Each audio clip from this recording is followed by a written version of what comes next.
playing fucking Dream Daddy, my dude. We're gonna get Robert. You got dads.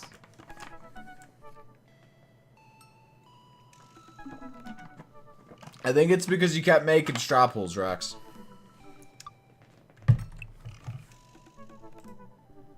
Thank you for the good luck, Blaze.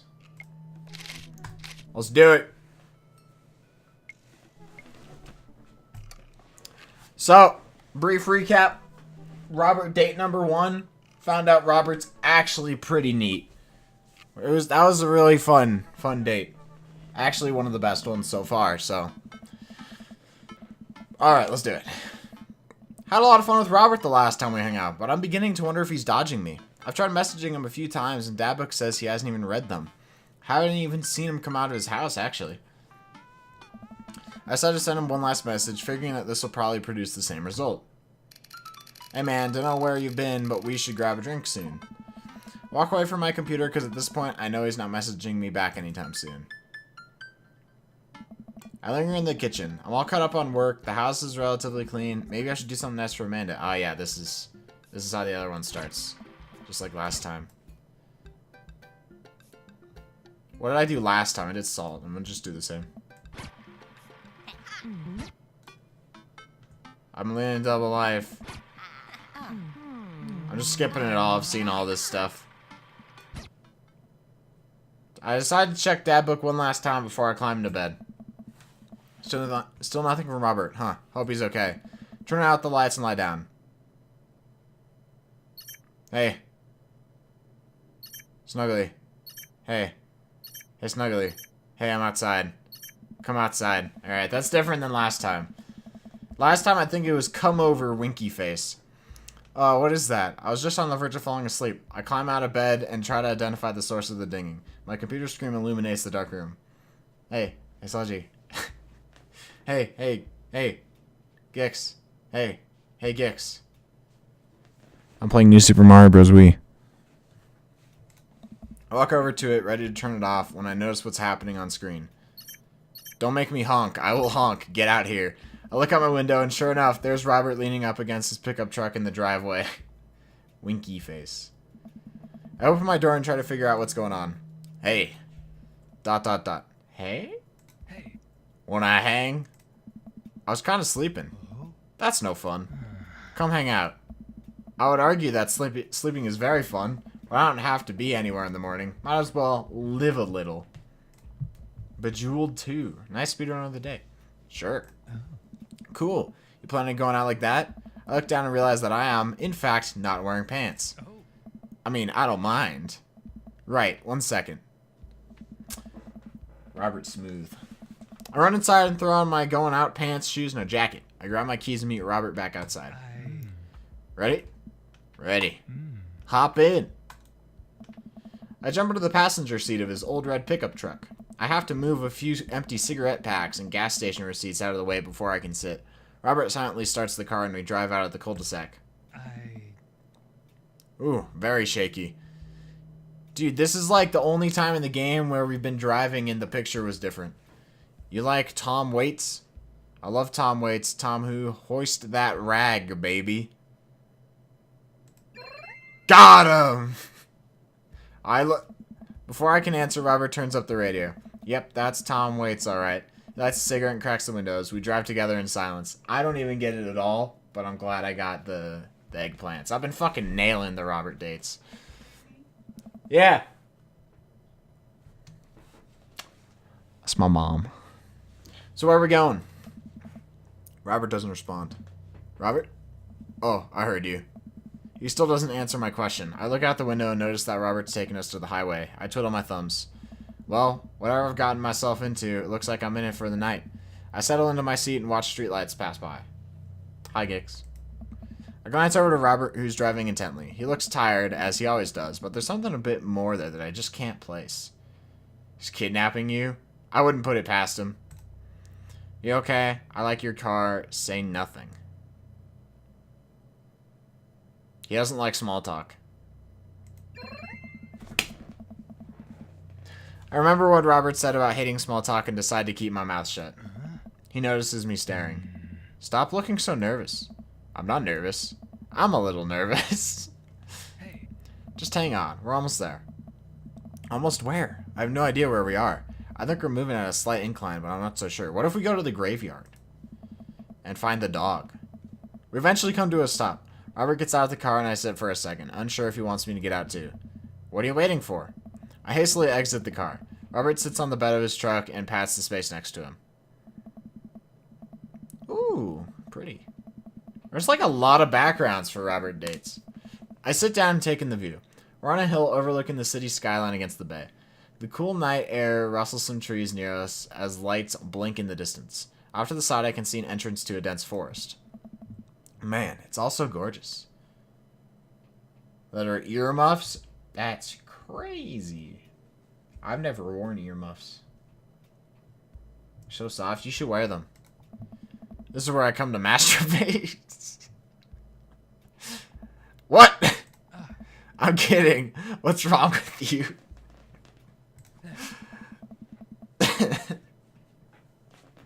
This is my little spot where I come to think. It's nice. You can see the whole city from up here. Really gives you some perspective. Robert reaches behind him and pulls something out from under his jacket. It's probably alcohol. It glints in the moonlight and I suddenly realize what it is. Oh shit, that's a knife. Oh. Please don't stab me. Robert reaches into his pocket and pulls out a small piece of wood. Please don't stab me with that either. Robert takes the knife to the piece of wood and starts carving at it. Oh. I breathe a very audible sigh of relief as Robert looks at me sideways. Did you think I was going to stab you just now? What? No. Hate to break it to you, but I did in fact bring you out here to harvest your organs. ... Laugh, play along.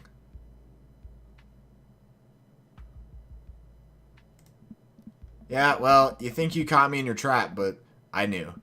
For years I've been putting the most vile junk food in my body in preparation for this day. Come at me, friend, and reap what you will. 2 steps ahead of you at all times. That's how I operate. God, dude, I fucking destroyed. Ha, nothing gets past you, huh? Robert reaches into his pocket and pulls out a folding knife that he opens and hands to me. I'm gonna warn you, the last guy I had a knife fight with lost 3 fingers because he didn't know the 8 basic rules of knife fighting. You're familiar, correct? I honestly can't tell when you're kidding. I'm so many levels of irony deep that I've forgotten what humor is. He and I laughed. Dude, I fucking love Robert. Honestly, he's starting to become my favorite. Have you ever whittled before? Considering I'm not a grandpa, no. What do you mean by that? Without a question mark. Well, I just thought you would have a block of wood shipped to you along with your first social security check. It's not really. I'll have you know that whittling is a time-honored tradition enjoyed by both young and old alike. That you're dismissing it before you've even tried it speaks volumes about your character. However, because I've gotten to know you for some time and have come to think of us as friends, I'm willing to attribute it to ignorance instead of malice. Reminds me of Drac. You know, same a little bit. I think visually he kind of reminds me of Drac. Not entirely, just a little bit. But Matt is also kind of Drac. What I'm trying to say is, go get that stick. Robert motions to a good-looking stick on the ground. Perfect for a potential whittling. I pick it up. How are the Galaxians today? Good question. Worse than yesterday, but not garbage necessarily. I mean, just a few mistakes here and there. Yeah, they weren't very good, but I had fun and I was trying. Most important thing to remember while whittling is to cut with the grain, not against it. If you cut against the grain, the wood's gonna splinter. Isn't the most important thing safety? ... No. Getting hurt comes with the territory. Look at my damn hands. And look at his damn hands. They're calloused and covered in little white scars. They are very nice hands. You'd fuck Robert, probably. We're probably gonna do that. I mean, we already did that. We already fucked twice. You can't... Oh, actually, we fucked 3 times, didn't we? Can't make a stick omelet without breaking a few hand eggs. You like nice hands? Nice hands are nice. Oh, shit. Knife that wood.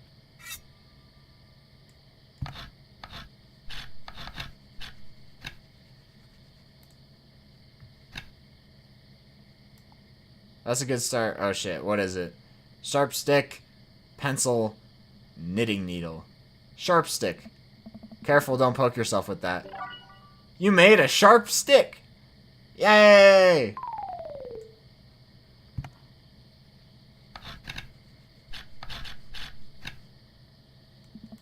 Tell me about this one. Popsicle stick, tongue depressor, flatworm. Flatworm.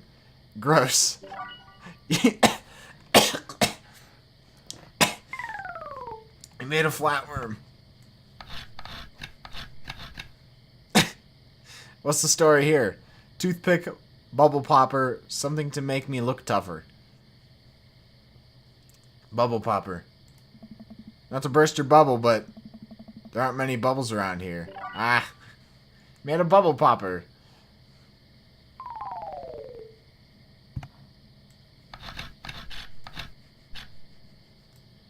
What's this? Chicken nugget? I don't know. Usha board, plank. What? I don't know. That's just fine. If egg was an answer, I would have done that, but it looks... You made personal whittling progress.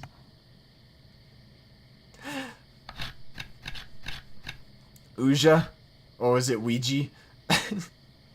Nice form. What's it supposed to be? I did say Ouija, didn't I? It was Ouija. A self-portrait, Louisiana, it's you. Self-portrait. Spitting image of you. The Luigi board. You made a masterpiece.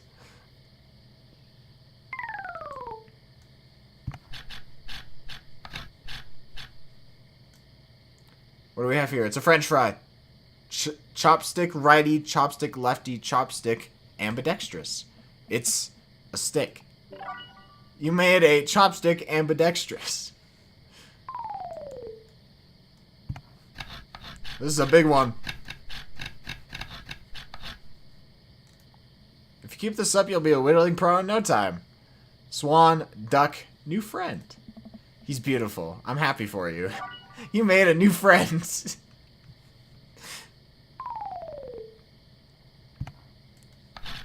We're gonna make something great, dude. I knew something like this would happen. Beautiful handiwork. What do you call it? The big old dog. The spirit of the Mustang. Sir Horsington the Brave.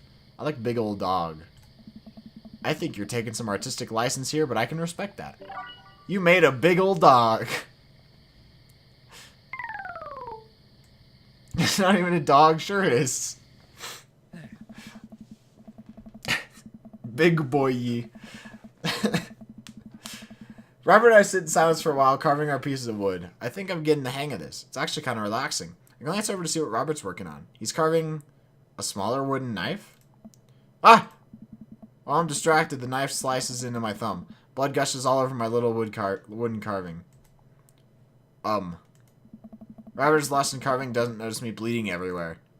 Robert still doesn't notice. Robert, I'm dying. I'm bleeding to death. Because of the hooves. Horses could kill you, dude. And their face is weird. You ever see the picture of the horses with the dog mouth? Alright, see you, Rocks. Robert finally looks over. He reaches into his jacket again. Jesus, how much stuff does this guy keep in... Well, how much stuff does this guy keep in there? Pulls out a red bandana. He wraps it around my thumb. Hold tight. He hops off the truck and I can hear him rummaging around in his car. He comes back a moment later with a well-stocked first aid kit.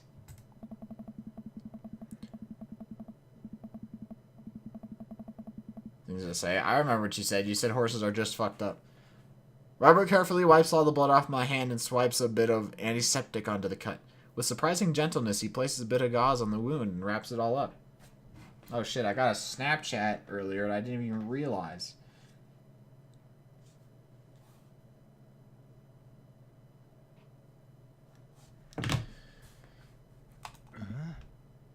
Everything start from the top of this. You okay? Yeah, I'm good. He hands me what's left of the tube of antiseptic. Make sure to keep that cut clean. It's oddly touching and a little sexy? Question mark. I guess I'm a real whittler now. That you are. Be careful though. They're attracted to the smell of blood. Wait, what? What's attracted to the smell of blood? cryptids. Tons of them out here, you know. Cryptids? Like Mothman and stuff? Mothman is bullshit, but yeah, this town's a hotbed for cryptozoological occurrences. What the fuck does that even mean?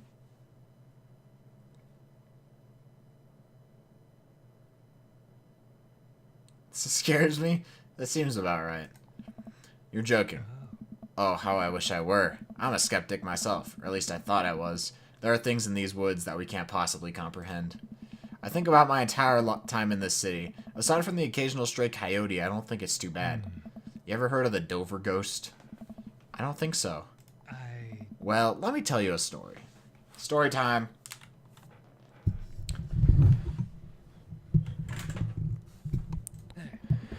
I was out in the woods here on a weekend camping trip with Betsy. You don't know Betsy, but she's a big pup. Pit bull. Real intimidating. I feel safe around her. First night goes without incident. I get some solitude. Betsy gets to pee wherever she wants. All good stuff. Second day, I get the idea into my head that I can hike deeper into the woods. Probably against my better judgment. But hey, we're just having a fun camping trip, right? So me and Betsy start marching in the morning. Gets a little late and we set up camp, but it's different this night. Real quiet. I can't hear the birds, the crickets, squirrels, nothing. Dead silent. Then it happens. I hear the most unholy growl I've ever heard in my life, right outside my tent. Me and Betsy, we go to investigate. We look around the clearing. Nobody is there. But there's this feeling. Not sure if I can quite describe it. I know something is watching us. Betsy, though, she's scared. Never seen her like that. And when she's scared, I know that I should be too. And then I see it. In the distance. A man. But if something that didn't know what a man was supposed to look like made it... Wait, let me try that again. A man. But if something that didn't know what a man was supposed to look like made it. It just looked wrong. Big. Arms too long for its body. Black eyes. It just stood there and stared at me. Then it disappears. I hear one yelp from Betsy and I turn around to check on her. But she's gone. Into thin air. I didn't sleep at all in my tent that night. I don't think I've slept right since. ... That's terrible. Wow. Robert. I'm so sorry. They say that if you listen closely on quiet nights just like tonight, you can hear the howl of the Dover ghost. ... A howl resonates through the woods. It doesn't sound like a regular howl. It's so guttural. Even from far away, something about it makes my skin crawl. Really? Okay, Robert, real funny. I turn to look at Robert. He's white as a sheet. You're messing with me, right? I was messing with you up until literally just now. I totally made that camping story up. I'm looking at Brookie's Snapchat. Oh shit, it's just Robert. I strain my eyes to scan the forest line, trying to see where the howl originated from. Off in the distance, I see something. It's so far away, I barely can make out a shape. It looks human, but it's dragging something. Do you see that? We should go. We're out of here, my dude. Robert and I slowly back away and get into the truck. He turns off his headlights, and we make a slow crawl away back onto the road. I'm too scared to look back. And before Brian... What was that? See, on any other date, I would have just said it was Robert, but we're on the date with Robert. The Dover ghost, I guess. I chuckle nervously. This time he doesn't seem like he's messing with me. Or maybe someone illegally dumping garbage on a wildlife preserve? Yeah, that's the story we'll tell ourselves. We sit in silence for a little while longer, the fear of whatever that was slowly subsiding as we get closer to the city. Thanks for coming out. This was fun. ...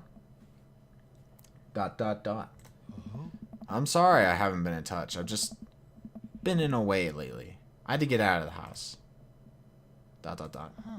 Had to be around somebody.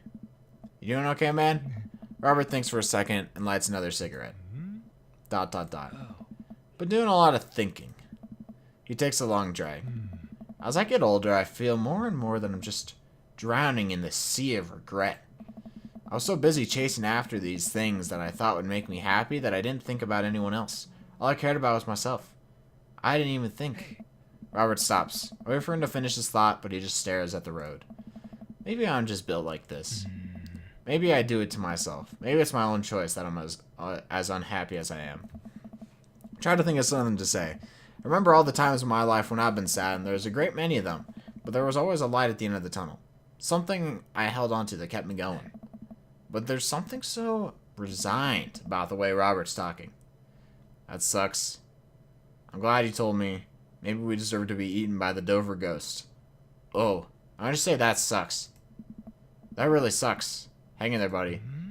Yeah, it sucks, alright.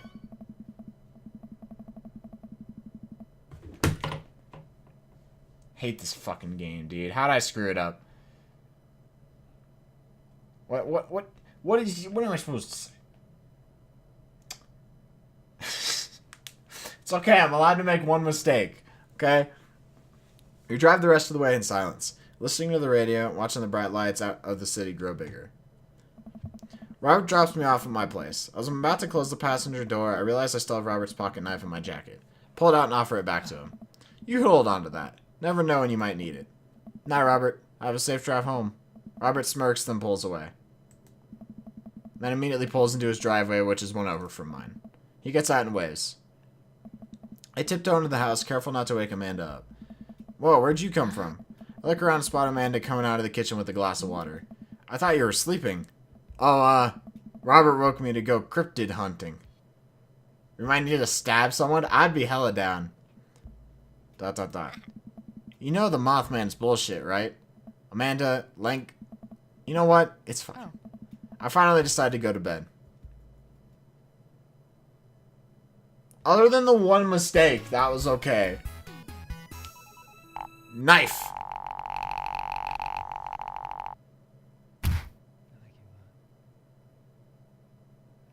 How my dad points so low? Was it literally because I screwed up that one thing?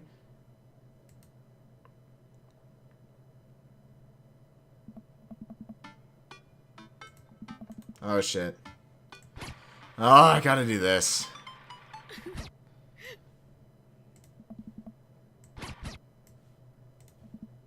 And then she's gonna get mad and I leave. Oh no. Oh.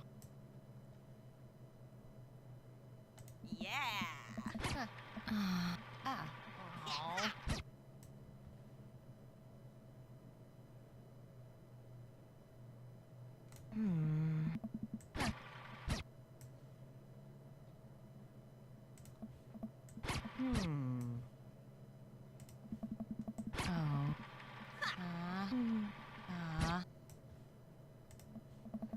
I'm just trying to do the same things I did last time.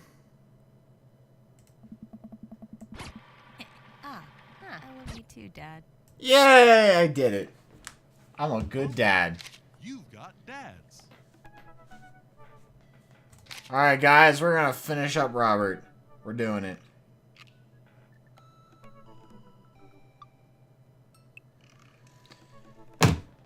Let's do it! This is my dream daddy. You've got dads. I haven't spoken to Robert since that night we drove out to his thinking spot. He seemed unusually somber then. Like, more so than the usual amount of somber than Robert is, which is already a lot. I've been thinking about him. I hope he's doing okay, but I've been a little reluctant to reach out to him. Snuggly. Hey, Snuggly. Guess who's getting their drink on tonight? I take a look at my dad book messages. There's a flurry of them from Robert. Guess. It's you. Also me, but mostly you. Yeah, dude. Right now? Why?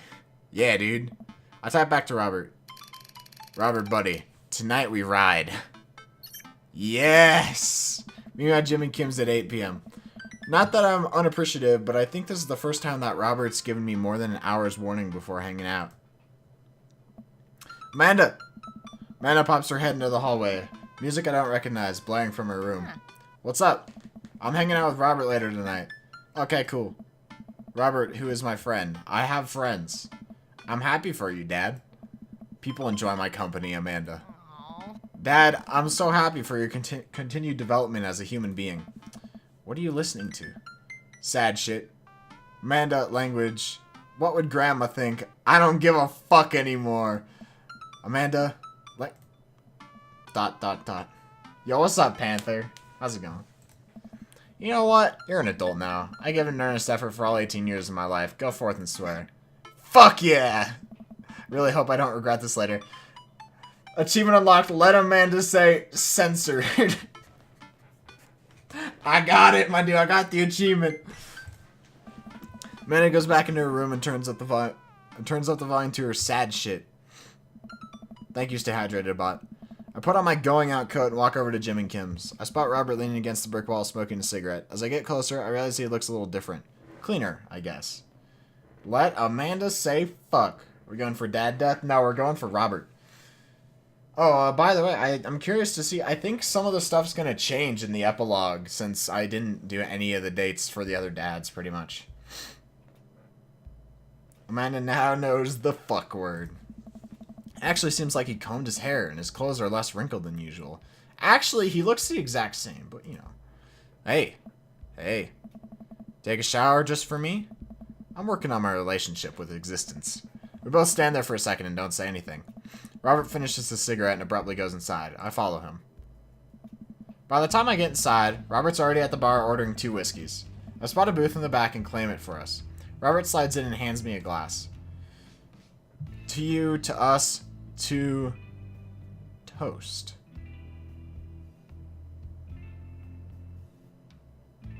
I have not done that yet, Panther. To us. There's to us and all the property damage and petty larceny that we may commit tonight. We clink whiskeys and I watch him sip his rather than his traditional approach of slamming that whiskey back as quickly as possible. So what's the plan for tonight? Hit some other bars, maybe grab some pizza. Think that'll kill some time before we go burn down that old abandoned house in the woods.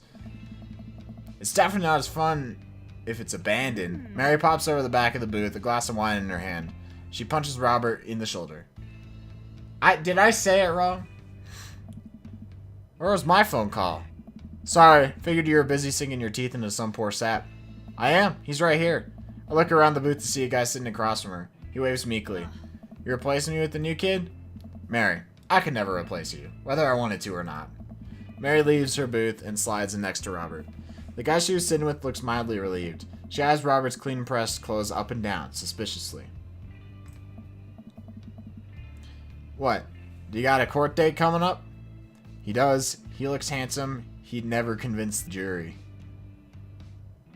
He looks handsome. I think he cleans up nicely. Fuck!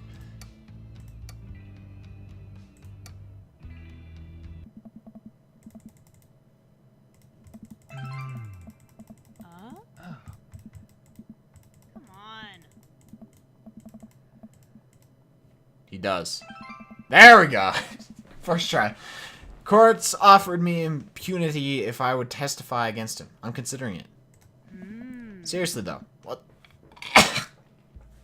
Seriously though, what's up with you? Robert stares down at his drink, suddenly looking serious. It's Pappy. Doctors say it's cirrhosis of the liver. What? I told that old bag of bones to quit it with the sauce, but it's all he's ever known, especially since Ma's gone. Oh, he's talking about his dad? That's why I invited you out tonight.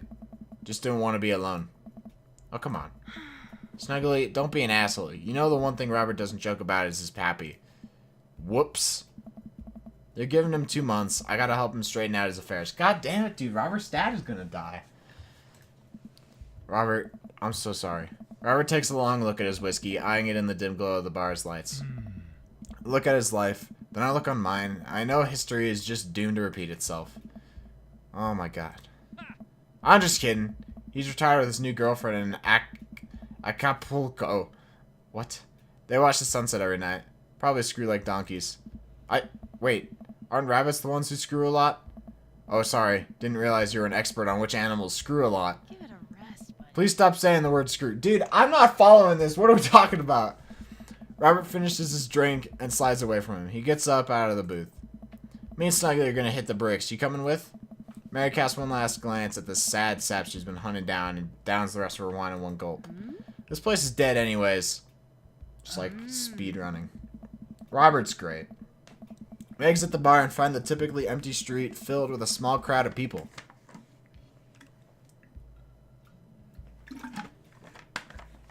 At the front is a guy with a really deliberate attitude and bad posture.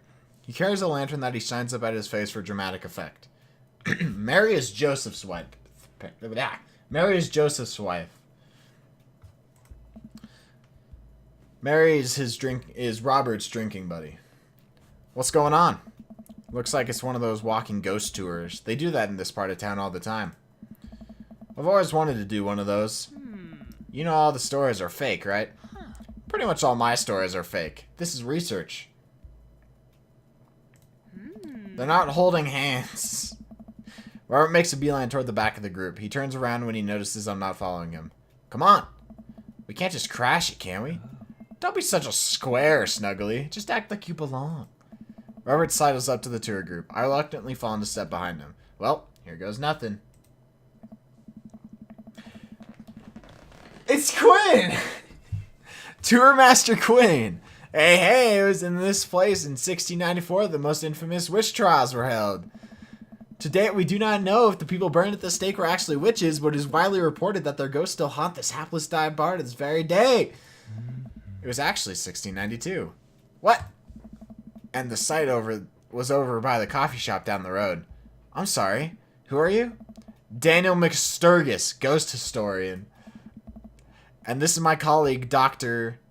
80s reference, 90s reference, O's reference, contemporary reference. 90s.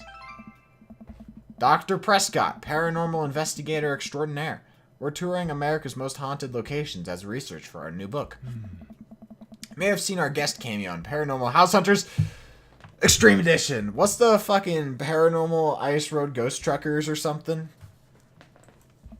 A couple of people in the group start nodding. Man, Robert's good at this. I am so sad. Are you guys part of the group? I don't remember seeing you at the first stop. Extreme Edition. We like to keep a low profile. Easier to catch ghosts that way. Oh. They've definitely been here. Been standing next to them the whole time. Thank you, random lady who I do not know.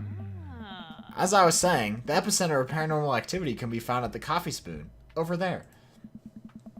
The man who runs it has been plagued by hauntings since he signed the lease. Damn near driven him mad. Whatever you want to say is cool, I guess. It's your tour. Man, didn't know that about Matt. ... Wait, Robert's making this up. Yeah, it's Matt, dude. It's Matt. Dark Lord and Matula. Or fuck, it's Dark Roast, isn't it? Driven him Matt. The rest of the tour group listens intently to Robert's every word. I think the tour guide can tell he's losing the group. He seems to be getting flustered. Thank you for your contribution and knowledge, Mr. McSturgis. Let's move on to the next haunted location. Robert, Mary, and I follow the group down the street. That tour guide's shirt is cool. Yeah, everyone in the group gets one if we make it to the final location. I turn to Robert and grab him by the shoulders. I need that t-shirt. Well, guess we're in this for the long haul then. Just follow my lead. Don't arouse too much suspicion. We'll have cool ghost shirts in no time. Our group arrives at an old decrepit colonial-style house. A quick pause in the tour. My name is Quinn, but most people on the ghost tour circuit call me Tour Master Quinn. I'm a DJ, trivia master, and part-time actor. I do private ghost hunting events, birthday parties, MC bar, Minecraft bar, MC bar mitzvahs, and perform traditional vaudevillian mime work. Tour Master Quinn gives out headshots to all of us. His resume is on the back. Stage combat experience. I have stage combat experience. Technically. Shameless plugs. Hell yeah. I like Quinn. Anyway, here's a little bit of history for y'all. This was the home of noted American author Dorothy Pembridge, whose prose was wildly popular in the late 19th century. It was in the attic of this very home where she wrote such classics as The Diaries of a Victorian Mistress, Lady Fitzwilliam's Courtship, and The Ghost of Sea Captain Reginald Barkley. She unfortunately died of consumption shortly after the turn of the century, but several people have reported that on some nights you can see a light from the attic, where the ghost of Miss Pembridge continues work on her latest bestseller. Why is she working on a book that's already a bestseller? Unless it was going to be a... I guess you could say she was consumed by her work. ... No reaction from the crowd. This guy needs to work on his dad jokes. Is Quinn a secret dad? Actually, consumption is the popular cover-up. Little known fact is that it was a murder-suicide. I'm pretty sure she died of consumption. Sure. And we definitely didn't hire Stanley Kubrick to elaborately fake the moon landing. That's the watered-down, censored version they teach you in school. But if you can't handle the real story, I understand. It's not for the faint of heart. Can we... I'm so sad. I think everyone would much rather hear what this world-renowned ghost historian has to say, right, everybody? The group murmurs in agreement. This is a topic we cover extensively in our book. Dr. Prescott, would you care to tell this story? All right. Rip something highbrow. Go with something I know. Rely on amazing improv comedy skills. I try to remember something. Anything from the improvisational comedy class I took that one semester in college. Yes. So, Dorothy Pembridge. Dorothy Pembridge was writing a lot of books. Yes. And I'm going to need a word from the audience. Any word. Ghost. Yes. And ghost. Ghost and... Look over to Robert. I think this is the part where he's supposed to come tap me on the shoulder and jump into the scene, but he's just staring at me. Everyone's staring at me. And scene. Thank you very much, everybody. Had a feeling that would happen. No, we're not fucking this up, guys. We're going back. That's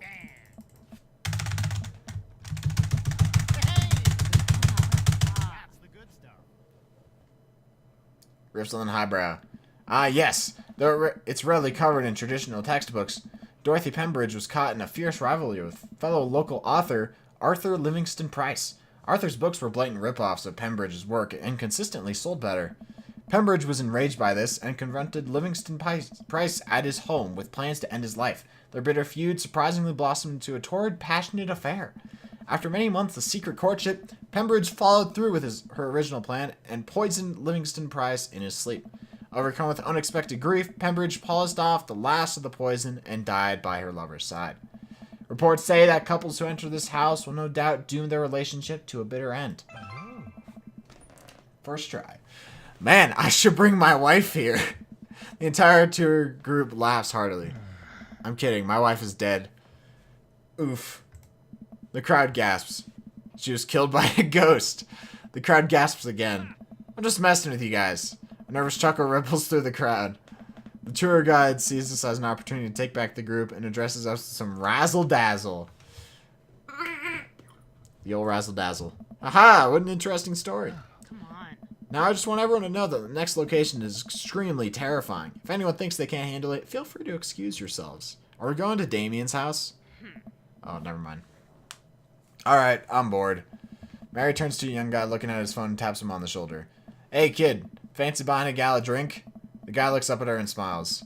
Only if the bar is haunted. Honey, I can show you the most haunted place in town. The heating back. So your neck can hurt less? Nice. I don't know what that means, but I'm glad your neck will hurt less. I think I could exorcise your demons, if that's what you're looking for. Hey. Her vagina. Ah, ha, ha. Darn right checks your dick can't cash, kid. His eyes go wide. Mary salutes me and Robert. She suddenly pulls me into a hug and murmurs into my ear. When you've known Rob for as long as I have, you know when something's wrong. Keep an eye on him for me tonight, okay? Exercise. ...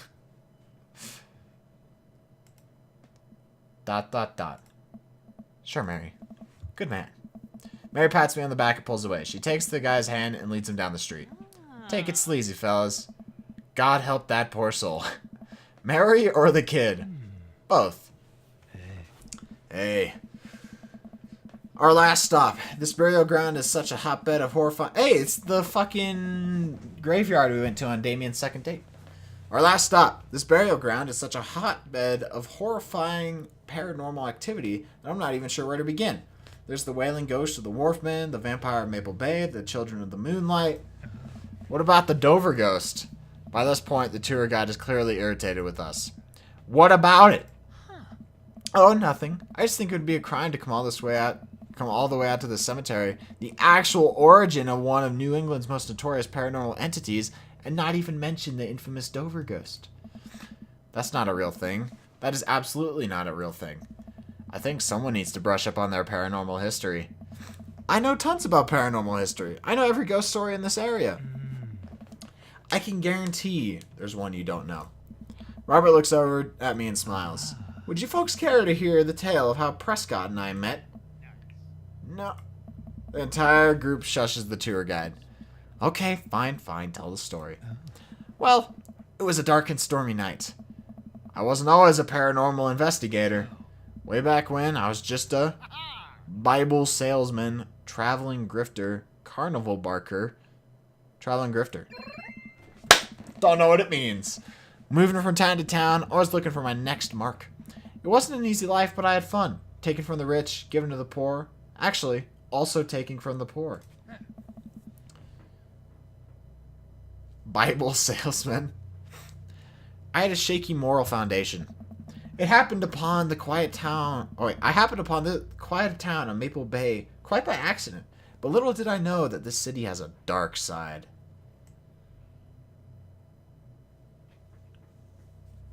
Claire, why do you like this? I mean, it might happen in this. We already had that earlier, though, in the other Robert route.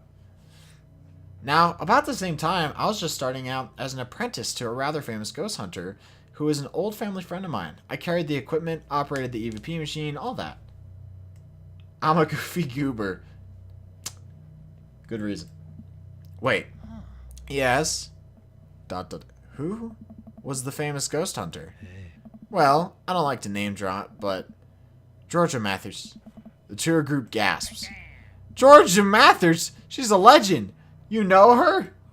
Knew her. Amazing woman. Died mysteriously. Miss you, Georgie. Anyway, we were in Maple Bay investigating some reports of strange lights and sounds coming from the cemetery late at night. Now, we had been warned by the old crypt keeper that this place was highly dangerous, but Georgia was never one to shy away from an adventure. We camped out in the center of the cemetery for 3 nights straight. We endured your so-called wailing watchman. Wailing ghost of the Wharfman. Whatever. Your stupid vampire is just a teenager in a mask. But the Dover ghost, man, tell him, Prescott.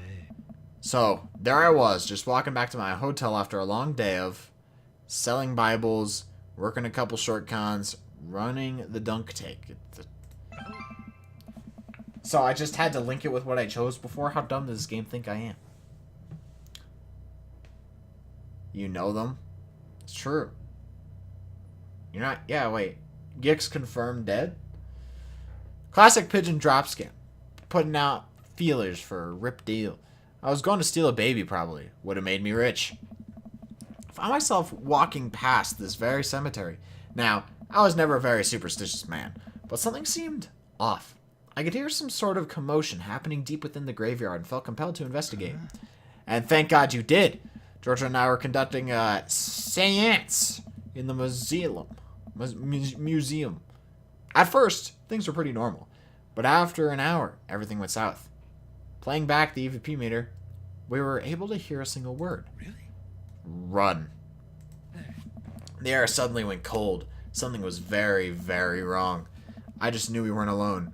We started to hear this faint, distant scraping noise, like something being dragged across the ground. Got louder and louder until it was deafening. Some kind of demented howl. And then I felt it. Someone. Something. Grabbing my ankle. Robert has the whole crowd hook, line, and sinker. You could hear a pin drop. I only cried twice in my life. Once was at the birth of my daughter. The other was when that thing started dragging me. I wasn't sure where it was taking me, but I knew it was no place I wanted to go. I was sure I was going to die. Mausoleum. That's what I said. The moment I crossed the gate into the cemetery, I heard this god-awful screeching. I ran into the mausoleum. Just in time to see a man being pulled across the floor by God. To this day, the mere thought of it ties my stomach into knots. It looked like a man, but like... I glanced at Robert. Like someone who didn't know what a man was supposed to look like tried to put one together. The arms were too long. Its eyes glowed red. It was like a walking shadow. What'd I do? What any good person would do. I lunged for... Shoot, what was his fake name again?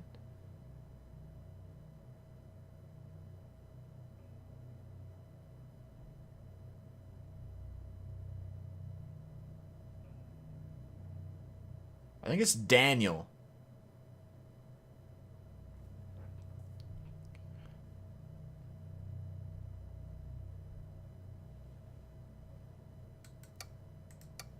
I think it's Daniel. Daniel.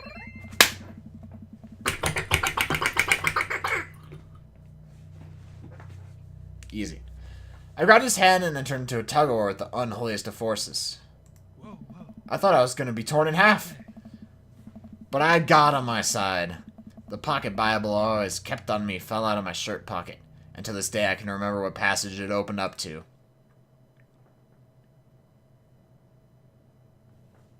I don't know any of these.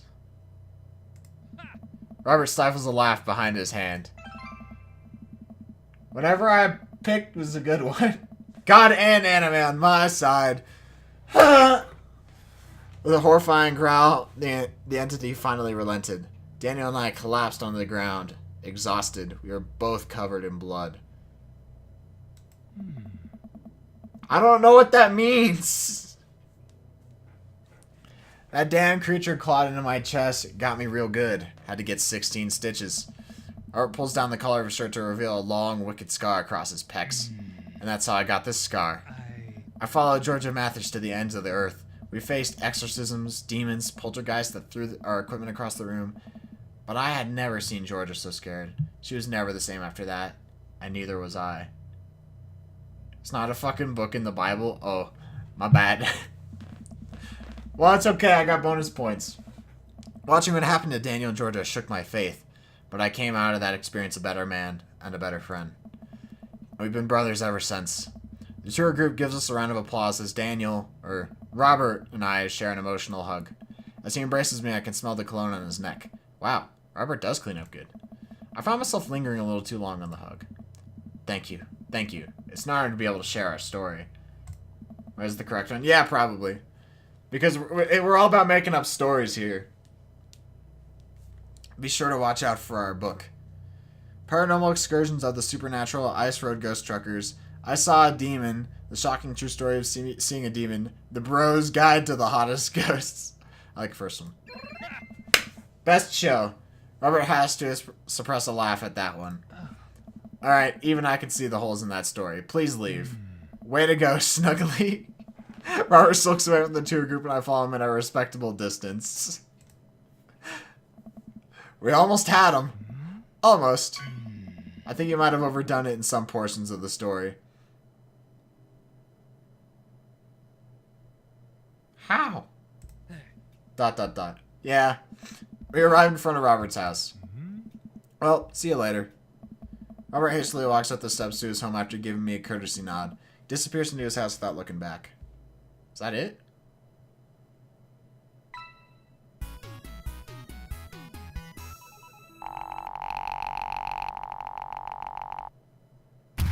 I could do that again.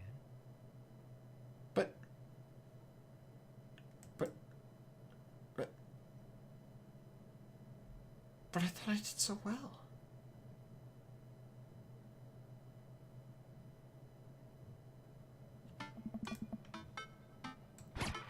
Huh? Ugh. Oh. Yeah. Huh. Yeah. Wait. Was Robert not there? Yeah, it's different. It's different. Walk over to Mary is having a lively conversation with Amanda. Listen, kid, you're gonna need some real life skills out there if you're gonna make it out on the streets. I'm going to college. Hey. Same thing. Look, I know you're not old enough to drink. Hmm. Right. I know you're smart enough not to drink until you're of legal age. Uh-huh. But hypothetically, if you were to drink, it behoove you to drink a glass of water between rounds. Got it. Hypothetically. And if you wake up with a headache, all you gotta do is take a jar of pickles and drink the pickle juice. ... You're gonna be fine. What's going on here? Girl talk. Mary turns back to Amanda. Now let me tell you about how to deal with a bad roommate. First thing to know, you get straight A's if they die during the semester. Mary! Relax, it's a myth. Supposedly. Against my better judgment, I leave them be. Snuggly! Brian! You made it! Ha! Alright, does he change anything? I don't think it changes anything.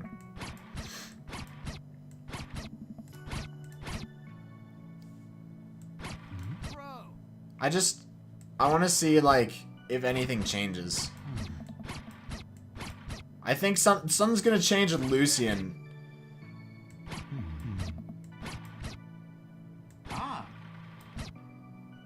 Because, no oregano. Hey, there's Matt. Oh shit, I missed it. Oh wait, did I fuck it up? Because, guys. As the party starts to wind down and take a seat next to Robert, the sun is setting and everyone seems to have eaten their fill. ... Hey. Hey.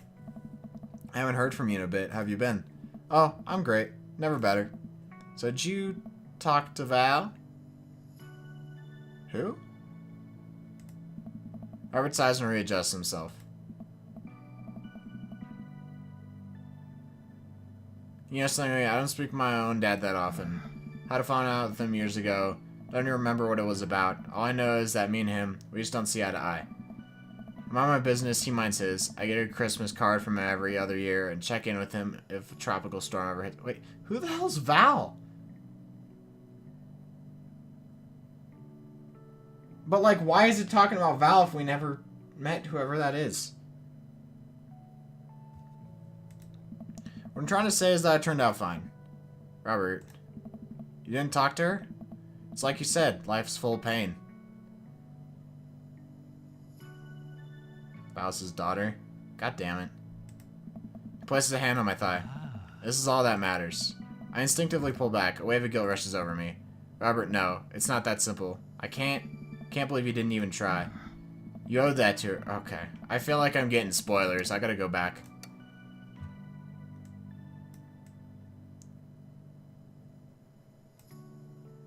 I'm going back. Welcome. You've got dads.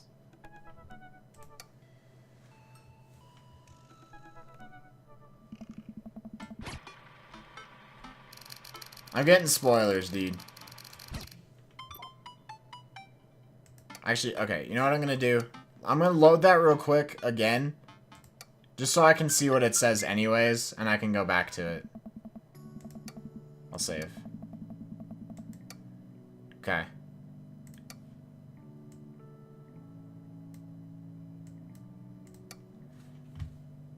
Welcome. I think that's probably his bad ending because I didn't talk to Amanda first, but I think the game just kind of screwed up. So let me look at his best options, just to make sure I can get it.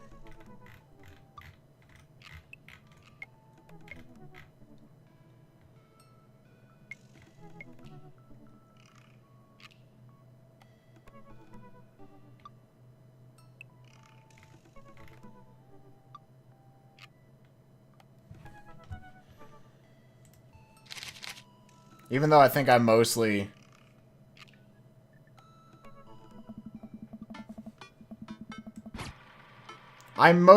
did it correctly on the second date.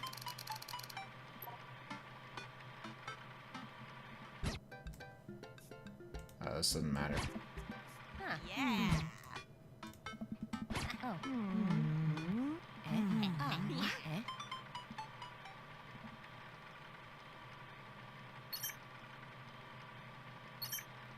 You can't skip through this! I gotta get the ending.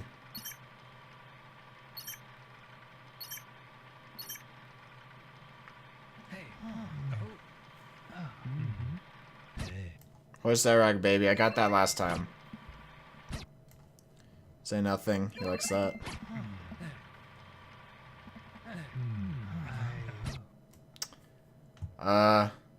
Shit, guys, we're in the wrong background. Play along. Oh shit, I don't want to whittle again. I already did this. Wood.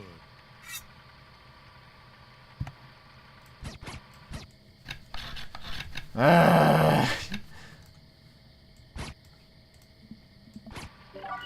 have to whittle again.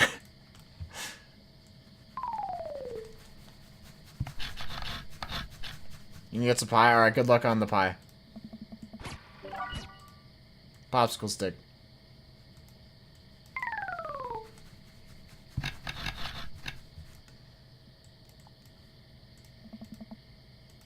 Could have picked your teeth with the knife, that's true.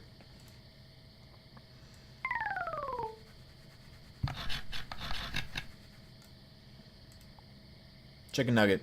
Please don't eat that. You made Robert uncomfortable.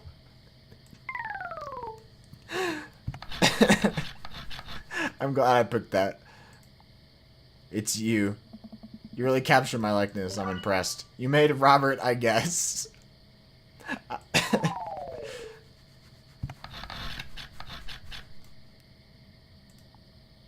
Righty. It's a stick. Oh, it says the same thing. Go. How you doing, Jake? Welcome back to Dad.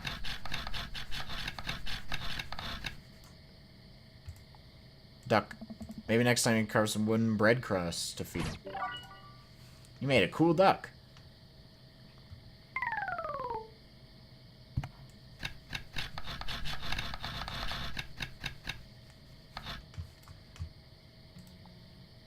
Spirit of the Mustang. How poetic.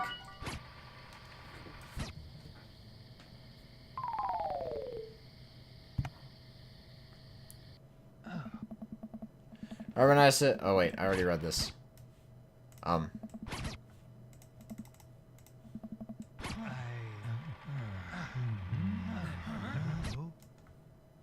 lying. Okay, you're full of shit. You think I'm lying? Robert pulls out his wallet, shows me a picture of a beautiful pit bull. Tell that to Betsy. They say if you listen closely on quiet nights. Oh.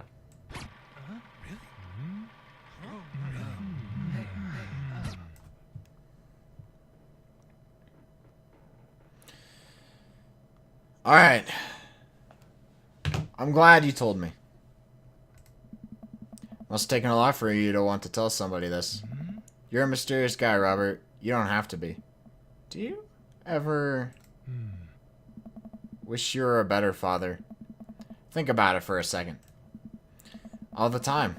You can read all the parenting books you want, but nothing will ever prepare you for raising a child. There's so much stuff I regret or wish I could have done better, but I don't have the answers. I don't know if anyone does. It's funny. I look at you and your relationship with your daughter and it seems perfect. It isn't. At least you're there for her. I stare out the window at a blurred passing trees. I just hope I'm a better father to my kid than my dad was to me. What did your dad do? It's more about what he didn't do. He was quiet, stoic. Don't think he ever once told me that he loved me. Cared more about his work than he ever did about me or my mom. ... Do you hate him? No, I used to, but after I became a parent, I just kind of feel bad for him. He missed out on my whole childhood. When I think about all the happiest moments of my life, they're all with Amanda and Alex, and he just wasn't there. ... Fourth dot. It hurt like hell when I had to leave him to die in that What? Belarusian prison? What? I turn around and smile at him. Nah, he's retired in Florida with my mom. We go there every Christmas. We both break out into laughter. He pats me on the shoulder. What'd you miss? We're talking to Robert. We drive the rest of the way in silence, listening to the radio and watching the bright lights of the city grow bigger. Oh, okay. Hold on to that. Okay, drives away. Alright. Okay.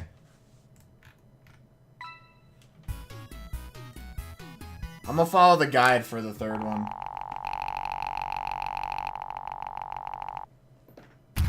Uh-oh, where'd my pants go? Uh-oh, where'd my pants go? Okay, buddy. Oh, I have to do this again. Get the fuck out of my room, Dad.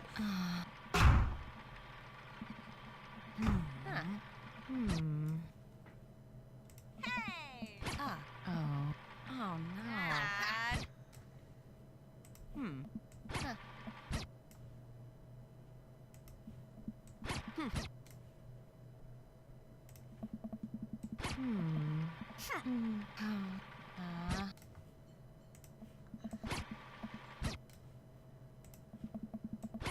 I love you too, Dad. Oh, finally. Welcome. I'm gonna just save just in case. Alright, guys, we gotta get this ending.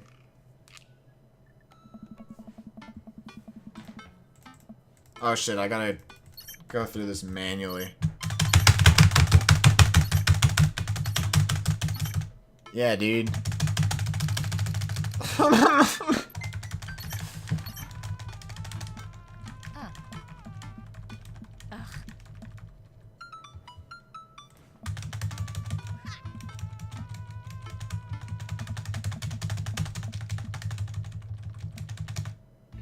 Okay, this time it says we have to say to you.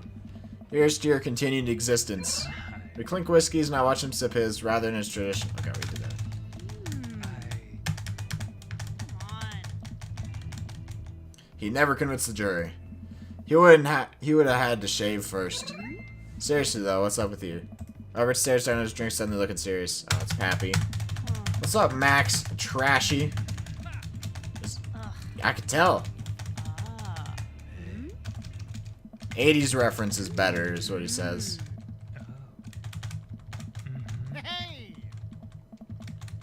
80s reference.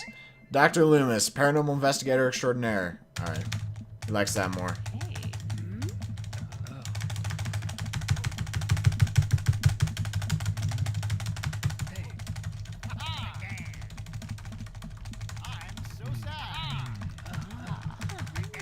Go with something on it. Alright, this is different.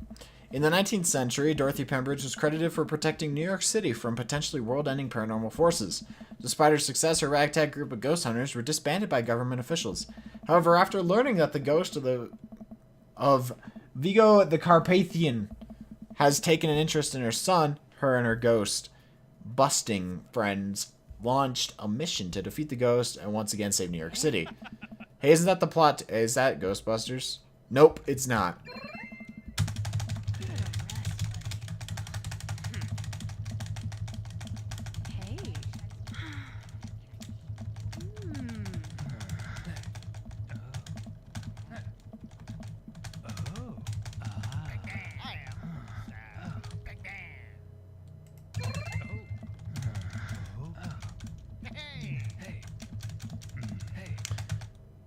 Don't worry, guys.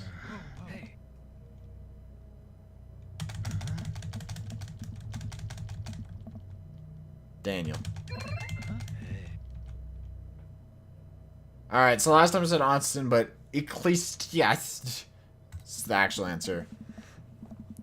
Then shall the dust return to the earth as it was, and the spirit shall return unto God who gave it. Alright, so that was the problem, is there were too many holes in the story.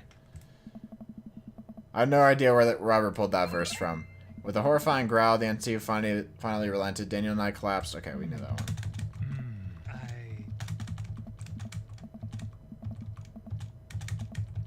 For watch for our book. Okay, but I did do the Ice Road Ghost Truckers correct. Oh shit. Okay, wait. He actually did say something different. If you guys are ever in need of a professional actor, balloon animal artist, Elvis impersonator, or nude model, please don't hesitate to contact me. You got it, buddy. They took it. They took the bait. After a couple tourists take selfies with us, we split away from the group and walk home.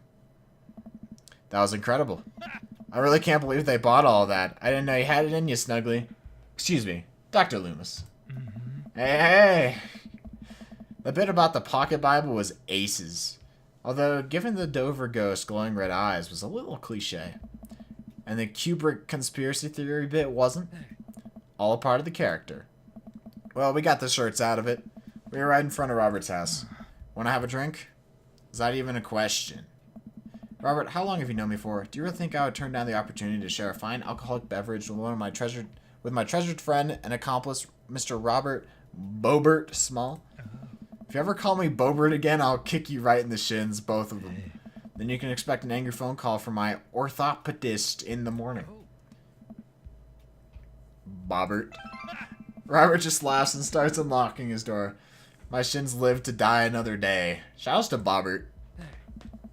Robert leads me inside. I can't help but think about what Mary said to me. Robert did seem a little bit off, but that completely disappeared when we were joking around with the ghost tour.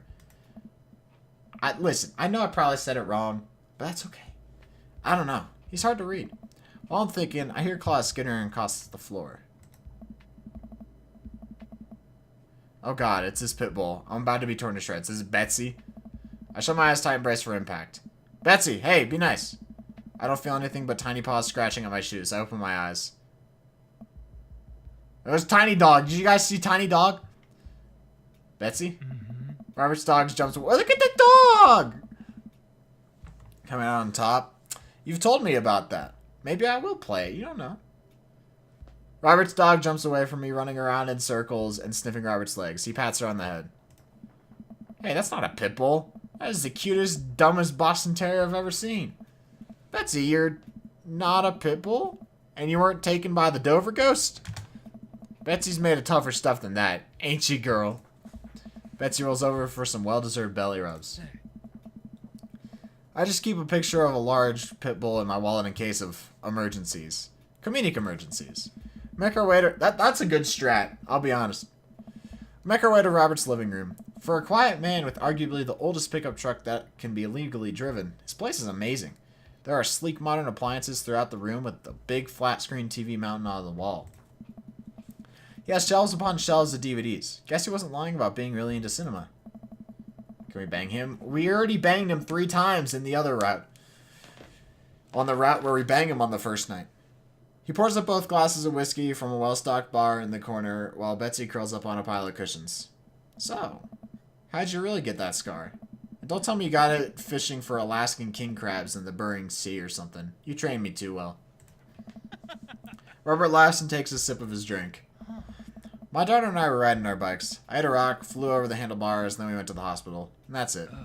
Not a very interesting story. I've never heard you talk about your daughter. Well, I have one. ... That's her. He points at a picture on the wall of a very serious little girl with dark eyes. Yep, that's definitely Robert's daughter. How old is she? 25? 26? Not too sure. Does she live around here? No, Val lives back home in Brooklyn. Works at some new media online magazine thing. Makes buckets, though. He suddenly seems really serious. I probably shouldn't press him about it. You like Santana? Yes. Great. Robert puts on Santana, then takes a seat on the couch next to me. Suddenly downs his drink in one gulp. Hey, are you alright? ... Robert leans in and kisses me. Ooh! The taste of whiskey burning my lips. I'm surprised at first, but slowly relax into his arms. Pulls away slightly, his lips barely brushing against my mouth. I am now. I can't say anything. At best, managing a sigh. Robert leans in again, kissing me harder. He pulls my bottom lip between his teeth and bites lightly, sliding a hand under my shirt. My heart pounds in my chest as he lies us both down on the couch. Kisses trail down my neck, his teeth grazing my skin. I just... Wait. It's not that. Robert bites down and I have to stifle a moan. Oof. Stop. Robert stiffens up and pulls away. No biting? No, I'm more than okay with that. Something's up. Robert runs a hand through his hair and looks away. I'm fine. I've just been kind of stressed out. Tired. Not a big deal. Nah, we push it, my dude. Listen, I want this as badly as you do, but I know something's wrong. I need to make sure that you're okay. Robert stares at the ground. You don't know me that well, Snuggly. I'm not a good person. Takes a deep breath. I spent my whole life only taking and taking and taking. And now here I am, an old, broken man sitting on top of a pile of everything I've ever taken. Alone. But I want to know you. You don't have to keep hiding behind fake stories and acting like you don't have feelings. It's... He sighs heavily. It's Val. She's visiting tomorrow. She wants to patch things up. Are you... I'm sorry, but... Is this a bit? ... No. When was the last time you saw her? 3, 4, I think. Months? ... Years. I sit up straight. Jesus, Robert. What happened between you two? I don't want to talk about it. Robert and I sit in silence, neither of us wanting to look at each other, both of us unsure what to do next. ... Fine. Things were already bad between us. I cared about her. I always did. Things just got in the way, and before I knew it, she was leaving for college, wanting nothing to do with me. Marilyn and I moved out here to settle down. We thought it would help to get away from all the distractions, all the money, the drinking.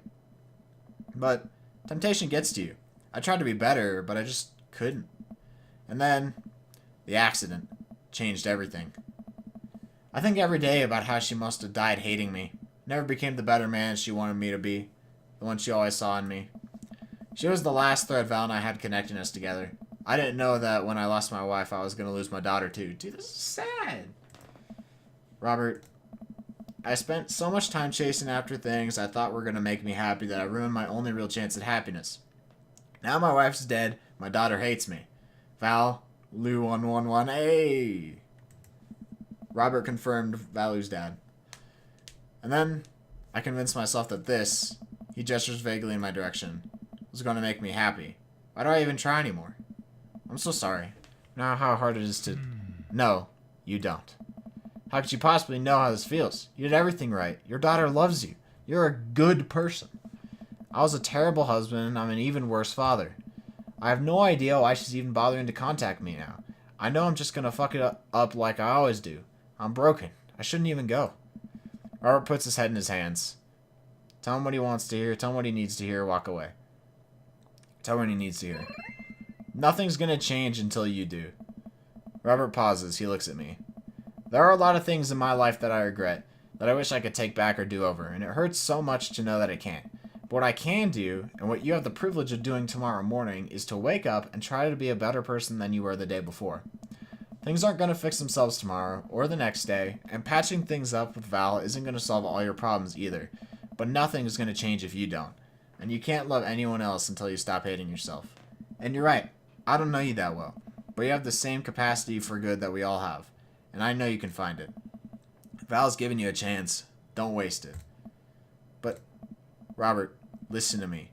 It's gonna be okay. But, I lean over and embrace Robert, pulling him in as tightly as I can. He buries his head in my shoulder, hugging me back. It's gonna be okay. I place a hand on the back of his head and stroke his hair. He shudders, then sobs, and I realize that he's crying. Thank you. We stay there for a while, holding each other. We both eventually drift off to sleep. Nice.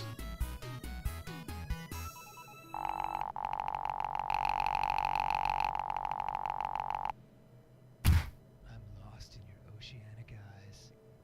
I'm lost in your oceanic eyes, huh?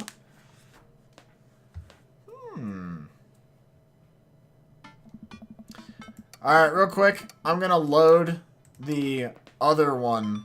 The bad Robert ending. Wait, shit. I do have it, right?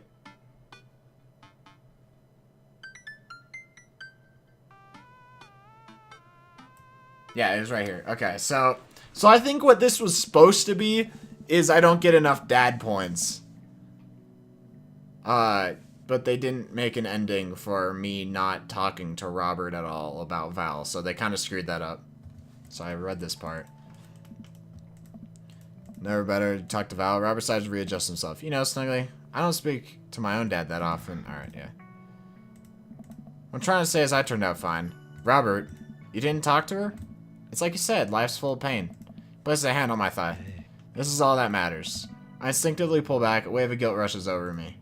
Robert, no, it's not that simple. I can't believe you didn't even try.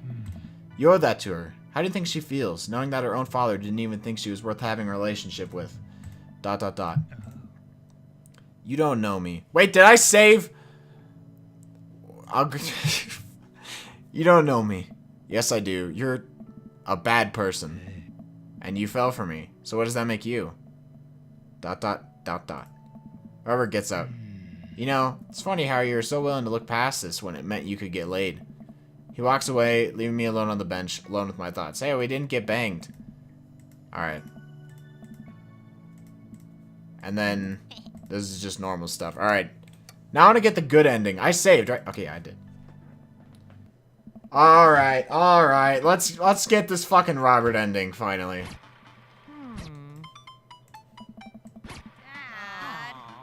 Man, that's a fucking heavy ending. I'm glad that's not what I'm about to get.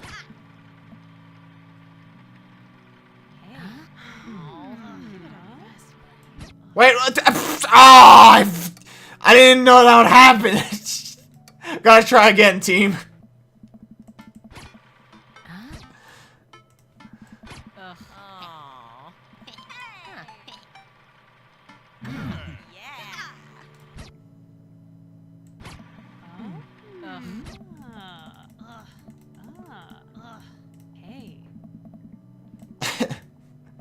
Huh, I don't think I recognize that girl by the snack table. I should go say hello. Hi, I don't think we met. Oh? We met years ago. And I'm here for my revenge. ... You're Robert's kid, aren't you? That's hella Robert's kid. Spot on. Guess that makes you snuggly, huh? Yeah, it's nice to meet you. Glad Robert brought you along. He promised there would be free food, so that's kind of hard to pass up. And, look, I don't know you, but I can get real with you can I get real with you for a sec? My old man's a real closed book, you know? Me and him, we got a long way to go. You don't erase decades of neglect in a week. But you sure can get tired of staying angry about it. That kind of bitterness poisons you, I think. I'm too young for that. Anyway, lately he's been better. A lot better. And between him shaving for once and how much he talks about you, get the feeling you have something to do with it. Dude, he fucking shaved? Are we gonna see that? So, thanks. Art means a lot to me. Wait, no, but I don't think I saw him shaved in the... Ah, whatever. Maybe time passed. Glad he's getting better. Just keep an eye on him while I'm not around, okay? Or else. What? I'm kidding. ... Or am I? ... I don't know why I'm like this. I think it runs in the family. Amanda trots up to the conversation. Yeah, it definitely runs in the family. Hey, love your necklace. And your hair. And just, geez, your whole vibe is cool. Thanks. I like your jacket. My girlfriend collects pins too. Gay! Oh wait, this is a gay dating sim. Oh, this is my daughter Amanda. Amanda, this is Robert's daughter Val. Nice meeting you. Heard you're a photographer. Aspiring photographer. Going to school for it. You take pictures? Yes. Question mark? Yes. Then you're a photographer. Welcome to the biz. Val hands Amanda a business card. If you're ever looking for internships, shoot me an email. Anyway, need to go make friends with that woman over there who's dual-wielding wine glasses. Catch you later. Sounds like Mary. Val walks away. She's so cool. She gave me her business card. She touched my hand. Is a lesbian. Congrats, you just networked for the first time. I'm a regular business lady now. Quarterly projections, stock market, synergy. While you're making a fortune as a businesswoman, I gotta keep this party going. Catch you around, Pops.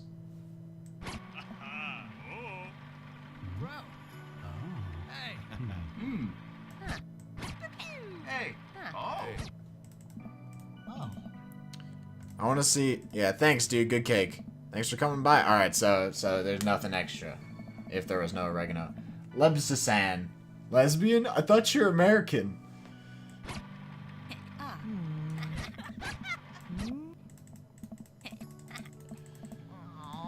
Alright, team. Looks like someone's ready to talk to you. Go outside to the backyard with Robert sitting on a bench beneath our cherry blossom tree. He smiles at me.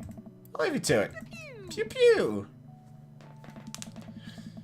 I take a seat next to Robert as the last guests make their way out of the party. Hey. Hey. ...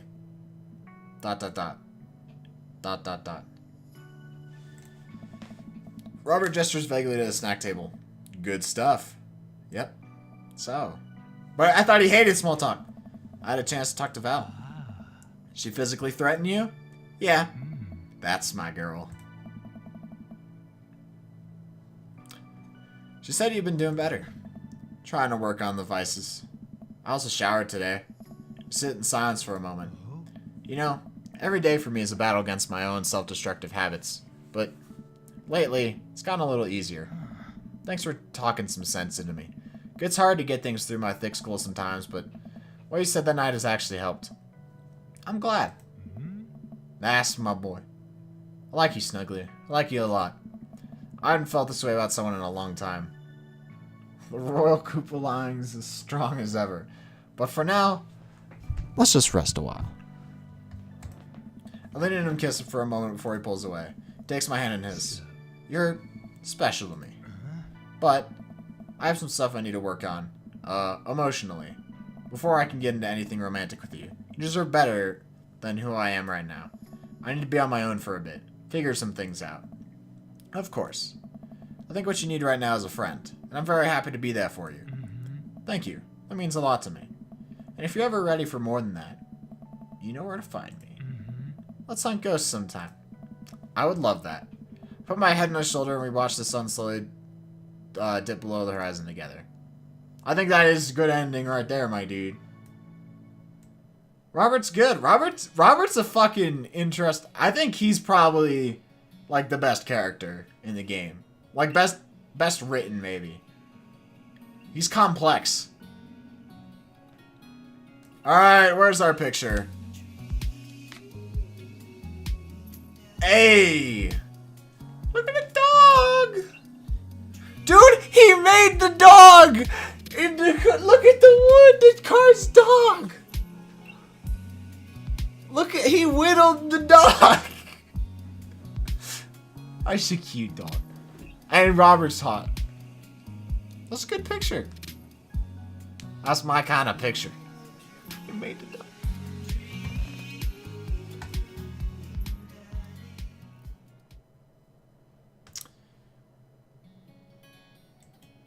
Whew. We did all the dads. So, I'm done streaming for today. However, this is not the end of Dream Daddy. There is still one more ending to get. Believe it or not. That is the cult ending. And then I'll probably do the deaths just to see what they are. So, I will be ending the stream here. Thank you guys for watching. Next time I play, I will be getting the cult ending. I'll try to figure out how to get that. Yeah, I'm going to do the cult ending. Are you kidding me? And then, yeah. So, yeah. Thanks for watching, everyone. I hope you guys have a nice night. If you did, leave a like and comment and subscribe. I'll see you later.